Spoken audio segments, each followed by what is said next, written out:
చెప్పండి. సార్ ముందుగా ఇష్యూ లోపలికి వెళ్లే ముందు ఇష్యూ ఎక్కడ స్టార్ట్ అయిందో ఒకసారి చూద్దాము. నిజంగానే ఒక ముఖ్యమంత్రి ఎన్నికలకి ఇంకా చాలా టైం ఉంది.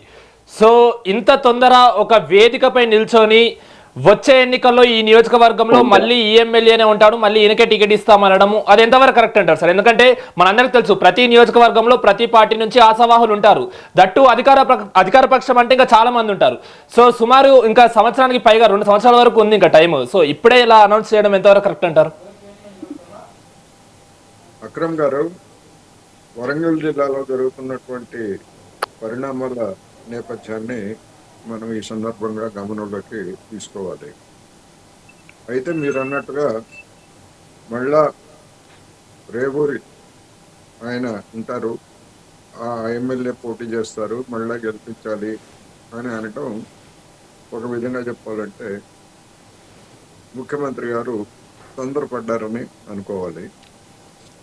దానికి ముందు మార్చి నెలలో ఈ సుష్మిత గారు తానే ఆ నియోజకవర్గంలో కాంగ్రెస్ అభ్యర్థిగా పోటీ చేస్తానని చెప్పేసి ఆమె ప్రకటించుకుంది. ఆమెకు అటువంటి హక్కు కానీ లేకపోతే అవకాశం కానీ ఎవరిచ్చారు అనేటువంటిది ముందు ప్రశ్న. ఎందుకంటే కొండా సురేఖ, కొండా మురళి దంపతులు వరంగల్ జిల్లాలో వివాదాస్పదమైనటువంటి ప్రజాప్రతినిధుల్లో వాళ్ళు కూడా ఉన్నారు. గతంలో వాళ్ళ చరిత్ర చూసినా లేకపోతే వాళ్ళ వ్యవహార శైలి చూసినా కానీ మనందరికీ తెలిసిందే. ఇదే సుష్మిత గారు గత ఏడాది అక్టోబర్లో తల్లి దగ్గర ఓఎస్డీగా, అంటే మంత్రి సురేఖ గారి దగ్గర ఓఎస్డీగా పనిచేస్తున్నటువంటి వ్యక్తిని అదుపులోకి తీసుకోవడానికి పోలీసులు వెళ్ళినప్పుడు ఏ విధమైనటువంటి కామెంట్ చేశారో మనం చూసాం. మరి తోటకూర నాడే చర్యలు తీసుకొని ఉంటే తర్వాత పరిస్థితి ఉండేది కాదని ఒక సామెత ఉంది మనకి. మరి ఆ రోజే కాంగ్రెస్ అధిష్టాన వర్గం లేదా రాష్ట్ర నాయకత్వం ఒక స్పష్టమైనటువంటి చర్యలు, అవి క్రమశిక్షణ చర్యల లేకపోతే మరొకటి అనేటువంటిది ఆ పార్టీకి ఉన్నటువంటి నిబంధనలను బట్టి ఏమైనా చేసుకోవచ్చు. అటువంటిది ఏమీ చేయలేదు, రాజీ పడ్డారు. అధిష్టాన వర్గం రాజీ పడింది, ఆ కుటుంబం అందరూ రాజీ పడ్డారు. ఆ తరువాత జరిగినటువంటి పరిణామాలను చూసినప్పుడు రాజగోపాల్ రెడ్డి గారు బహిరంగంగా అవినీతి గురించి ముఖ్యమంత్రిని టార్గెట్ చేశారు. చేసిన తరువాత అదే సమయంలో మన రేవంత్ రెడ్డి గారు కూడా పరకాల నియోజకవర్గంలో మళ్ళా ప్రకాష్ రెడ్డి గారే పోటీ చేస్తారు, గెలిపించాలని చెప్పారు. మరి ఇద్దరు చేసింది, ఒకళ్ళు ముఖ్యమంత్రిగా చేసినటువంటి ప్రకటన సరైనది కాదు, లేదా టికెట్ను ఆశిస్తున్నటువంటి సుష్మిత గారు పోటీ చేస్తానని చెప్పడం కొంతమేరకు దాన్ని అర్థం చేసుకోవచ్చు. కానీ మళ్ళా తిరిగి ఇక్కడ కాంగ్రెస్ పార్టీనే గెలిపించాలి అనే మాట రేవంత్ రెడ్డి గారు అనుకుంటే అదొక తీరు. కానీ అలా కాకుండా స్పష్టంగా మళ్ళా సదరు ఎమ్మెల్యే మళ్ళా పోటీ చేస్తారని చెప్పడం అనేటువంటిది కొండా సురేఖ దంపతులకి, సుష్మిత గారికి ఒక వార్నింగ్ లాగా దాన్ని మనం పరిగణించవచ్చు. ఆ తర్వాత జరిగినటువంటి ఇప్పుడు తాజాగా మనం ఆమె కామెంట్స్ ఇవన్నీ చూసుకున్నప్పుడు కాంగ్రెస్ లో సుష్మిత గారు అసలు సభ్యురాలు అయితే ఆమెకు సభ్యత్వం ఎప్పుడు తీసుకున్నారు? లేదు, నాయకురాలైతే ఆమె ఏ స్థాయి నాయకురాలు? రేపు మన సురేఖ్ గారికి నోటీస్ ఇస్తే ఆమెకు నాకేం సంబంధం లేదు, ఆమె వివాహిత, ఆమె ఇండిపెండెంట్. ఇప్పుడు రాజగోపాల్ రెడ్డి గారు చెప్పారు కదా, మంత్రి పదవి ఇవ్వాల్సి వచ్చేసరికి నాకు మా సోదరుడికి ఏం సంబంధం లేదు, మా 2 కుటుంబాలు వేరు కుటుంబాలు అని చెప్పారు కదా.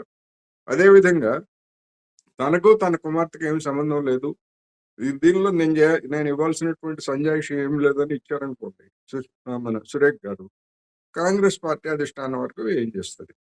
అందుకని ఇప్పుడు ఇలాంటి ధోరణులని క్రమంగా పెరుగుతున్నాయి, పెరగబోతాయి రాబోయే రోజుల్లో కూడా. అయితే కాంగ్రెస్ లో ఇది ప్రజాస్వామ్యం, స్వేచ్ఛ ఎక్కువ అంటారు. నిజానికి కాంగ్రెస్ అనేటువంటిది స్వాతంత్రానికి ముందు ఒక వేదిక. అందులో భిన్న భావజాలాలు కలిగినటువంటి వాళ్ళు ఏకైక లక్ష్యంతో బ్రిటిష్ వాళ్ళని దేశం నుంచి బయటికి తరమేయాలనేటువంటి లక్ష్యంతో భిన్న భావజాలాలు కలిగినటువంటి వాళ్ళు ఆ వేదికలో పనిచేశారు. అప్పుడు కూడా కాంగ్రెస్ లో భిన్న భావజాలాలు వామపక్షవాదులు కావచ్చు, లేదా పురోగామివాదులు కావచ్చు, లేదా తిరోగామివాదులు కావచ్చు, అందరూ ఉన్నారు. కానీ వాళ్ళందరి లక్ష్యం ఒకటే. అయితే ఎట్లా బ్రిటిష్ వాళ్ళని బయటికి నెట్టాలా అనే దాని మీద విభేదాలు. కానీ స్వాతంత్రానంతరం ఆ కాంగ్రెస్ ని ఒక పార్టీగా మార్చిన తరువాత, అధికారమే పరమావధిగా ఆ పార్టీ అవతరించిన తర్వాత, అందులో ఉన్నటువంటి వాళ్ళందరూ కూడా అదే అధికారమే పరమావధిగా వ్యవహరించడం మొదలుపెట్టిన తర్వాత, ఈ విధమైనటువంటి రచ్చ, చర్చ ఇవన్నీ కూడా సాగుతున్నాయి. రాబోయే రోజుల్లో ఇదే ధోరణి గనక ఇప్పుడు ఆల్రెడీ కామెంట్ చేసినటువంటి వాళ్ళు చిన్నారెడ్డి గారు కావచ్చు, రాజగోపాల్ రెడ్డి గారు కావచ్చు, సుష్మిత గారు కావచ్చు, లేకపోతే ఇంకా ఇట్లాంటి వాళ్ళు ఎవరైనా ఉండేట్లయితే వాళ్ళ మీద అదుపు చేయకపోయేట్లయితే రాబోయేటువంటి రోజుల్లో ఇలాంటి వాళ్ళ సంఖ్య ఇంకా పెరిగే అవకాశం కూడా ఉందనేది నా అభిప్రాయం. అంటే సార్ ఓకే, ఇప్పుడు కాసేపు కొండా సుస్మిత గారి వైపు నుండి ఆలోచిద్దాము. ఆవిడ అక్కడ స్థానికంగా ఉన్నటువంటి బిడ్డ చిన్నప్పటి నుండి, తర్వాత ఒక మంత్రి కూతురు, అంటే రాజకీయ పరంగా కూడా చూసుకున్న ఒక మంత్రి కూతురు ఎప్పటి నుండో అక్కడ ఎక్స్పెక్టేషన్స్ కూడా పెట్టుకుంది. సో ఈ విధంగా ముందే అనౌన్స్ చేయడం వల్ల ఆమె వ్యక్తిగతంగా అసంతృప్తి చెంది ఈ విధమైనటువంటి మాటలు మాట్లాడిందా, లేకపోతే చిన్న అనుమానం వచ్చినా తన చేతి నుండి పరకాల జారిపోతుందనే అనుమానం వచ్చినా కూడా ఇంకా నేను ఊరుకోను, సీరియస్ అయిపోవాల్సిందే అని ముందు నుంచే ప్లాన్ వేసుకొని ఉండొచ్చు అంటారా? ఎలా చూడాలి ఆవిడ సైడ్ నుంచి? పరకాల కానీ, లేకపోతే మరొక నియోజకవర్గం కానీ, కొండా సుష్మిత గారు కానీ, లేకపోతే రేవూరు ప్రకాష్ రెడ్డి గారు కానీ, లేకపోతే ఇంకొకళ్ళు ఎవరైనా కానీ ఒక ప్రాంతంలో పుట్టొచ్చు, ఒక నియోజకవర్గానికి ప్రాతినిధ్యం వహించవచ్చు. కానీ ఇక మాదే రాజ్యం, మేమే పాలెగాళ్ళం, మరొకళ్ళు ఎవరు రావడానికి వీల్లేదంటానికి ఏమి రైట్ ఉంది అటువంటి వాళ్ళకి?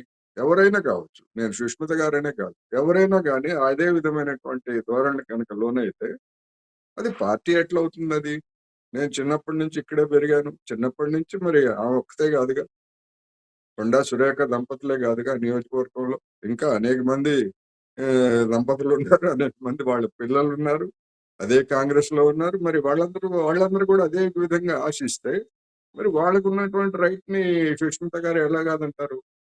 సుష్మిత గారి వైపు నుంచి ఆలోచించన్నారు. నేనేమంటున్నానంటే మిగిలినటువంటి వాళ్ళ సంగతి ఏమిటి? వాళ్ళ తండ్రి, తల్లి ఇద్దరు మంత్రులు గాను, ఎమ్మెల్సీలు గాను, ఎమ్మెల్యేలు గాను పనిచేశారు. కుటుంబం ఒకటి. మరి అసలు అటువంటి అవకాశం రానటువంటి వాళ్ళ సంగతి ఏమిటి? మరి వాళ్ళ వైపు నుంచి ఆలోచిస్తే మరి ఎప్పుడూ పదవులు ఒకే కుటుంబానిక? ఎట్లా? అందుకని ఏమన్నా కుటుంబ వారసత్వమా ఇది? ఎవరికైనా ఇప్పుడు అదే ప్రశ్న ఉత్తమ్ కుమార్ రెడ్డి గారికి కూడా వస్తుంది. ఆయన ఒక చోట ఎమ్మెల్యే, మంత్రి, ఆయన భార్య ఒక చోట ఎమ్మెల్యే. ఇదే కదా చర్చ గతంలో వచ్చింది. ఒకే కుటుంబంలో ఒకళ్ళకే పదవులు అన్నటువంటి కాంగ్రెస్ పార్టీ కొన్ని మినహాయింపులు ఇచ్చింది. ఆ మినహాయింపులు ఇచ్చిన తర్వాత ఇట్లాంటి ప్రశ్నలన్నీ కూడా వస్తాయి. మాకు మాత్రం ఎందుకు మినహాయింపు ఇవ్వరు? ఒకళ్ళకి ఒక న్యాయం, మాకు ఒక న్యాయం అనేటువంటి ప్రశ్న వస్తే కాంగ్రెస్ దగ్గర సమాధానం లేదు. అందుకని ఇది ఒక విధంగా చెప్పాలంటే కాంగ్రెస్ స్వయంకృతం కూడా అనేది నా అభిప్రాయం.